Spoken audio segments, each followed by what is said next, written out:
BRS అధినేత మాజీ ముఖ్యమంత్రి కేసీఆర్ సుదీర్ఘ విరామం తర్వాత మళ్లీ క్రియాశీలక రాజకీయాల్లోకి వస్తున్నారు. రేపు మధ్యాహ్నం 2 గంటలకు తెలంగాణ భవన్లో ఆయన అధ్యక్షతన పార్టీ శాసనసభాపక్షం రాష్ట్ర కార్యవర్గ సంయుక్త సమావేశం జరగనుంది. సాగునీటి హక్కుల పరిరక్షణే ప్రధాన అజెండాగా ఈ భేటీ సాగనుంది. పాలమూరు, రంగారెడ్డి ప్రాజెక్టులలో కాంగ్రెస్ ప్రభుత్వం తెలంగాణ ప్రయోజనాలను పణంగా పెట్టిందని, దీనిపై చేపట్టాల్సిన పోరాటంపై కేసీఆర్ దిశానిర్దేశం చేయనున్నారు.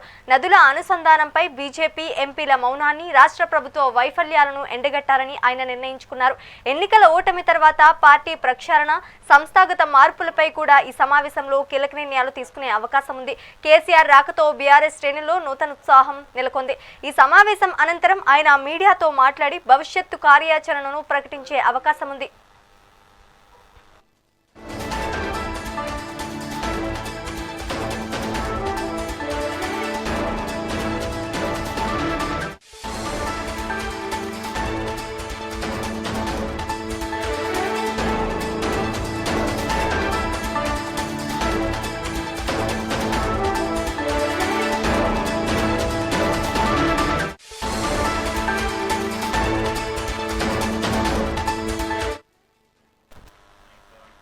బీఆర్ఎస్ అధినేత మాజీ ముఖ్యమంత్రి కేసీఆర్ సుదీర్ఘ విరామం తర్వాత మళ్లీ క్రియాశీలక రాజకీయాల్లోకి వస్తున్నారు.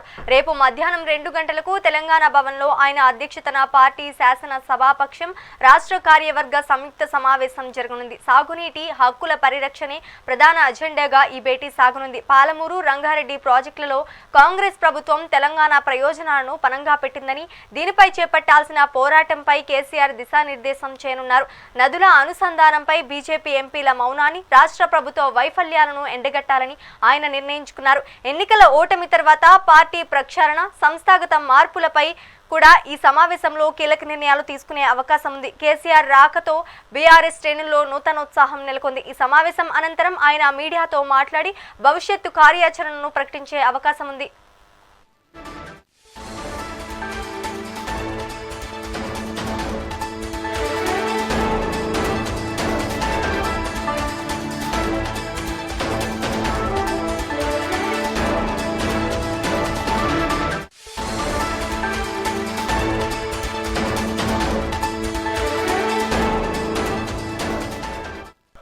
బీఆర్ఎస్ అధినేత మాజీ ముఖ్యమంత్రి కేసీఆర్ సుదీర్ఘ విరామం తర్వాత మళ్లీ క్రియాశీలక రాజకీయాల్లోకి వస్తున్నారని తెలుస్తోంది. ఇక ఇదే అంశానికి సంబంధించి మరింత సమాచారం మా ప్రతినిధి హారిక అందిస్తారు. హారిక, చెప్పండి.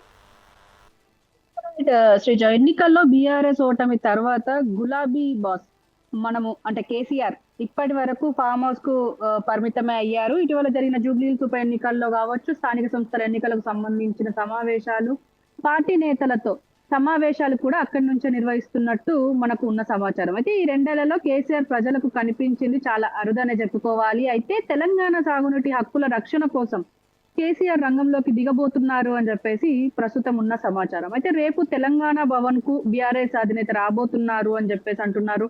అయితే కేసీఆర్ అధ్యక్షతన రేపు మధ్యాహ్నం 2 గంటలకు బీఆర్ఎస్ ఎస్ఎల్పి అలాగే రాష్ట్ర కార్యవర్గ సంయుక్త సమావేశం జరగబోతోంది. నదీ జలాల విషయంలో కాంగ్రెస్ ప్రభుత్వ నిర్లక్ష్యం మీద కేసీఆర్ సమరశంగా పూరించబోతున్నట్టయితే చాలా క్లియర్ గా తెలుస్తుంది. అయితే తెలంగాణ సాగునీటి హక్కుల రక్షణ కోసం మరో ప్రజా ఉద్యమం మీద మాజీ సీఎం దిశానిర్దేశం చేయబోతున్నారు అని చెప్తున్నారు.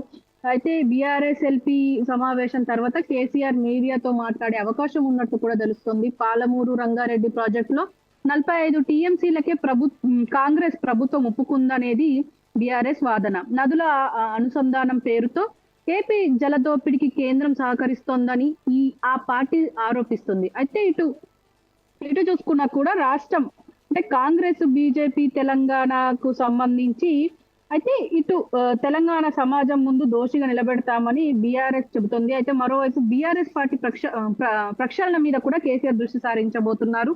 అయితే పార్టీని సంస్థాగతం బలోపేతం చేసేందుకు కేసీఆర్ ప్రణాళికలు రూపొందిస్తున్నట్లు చాలా క్లియర్ గా తెలుస్తుంది. మరి చాలా రోజుల తరువాత ఇటు కేసీఆర్ తెలంగాణ భవన్ కి రాబోతున్నారు అని సంతోషంలో ఇటు కార్యకర్తలు కావచ్చు, పార్టీ శ్రేణులు కావచ్చు చాలా సంతోషంలో ఉన్నారు అనే చెప్పుకోవాలి. దీనికి సంబంధించి పూర్తి ఏర్పాట్లు కూడా ఒక పక్క జరుగుతున్నట్టయితే చాలా క్లియర్ గా తెలుస్తోంది శ్రీజ.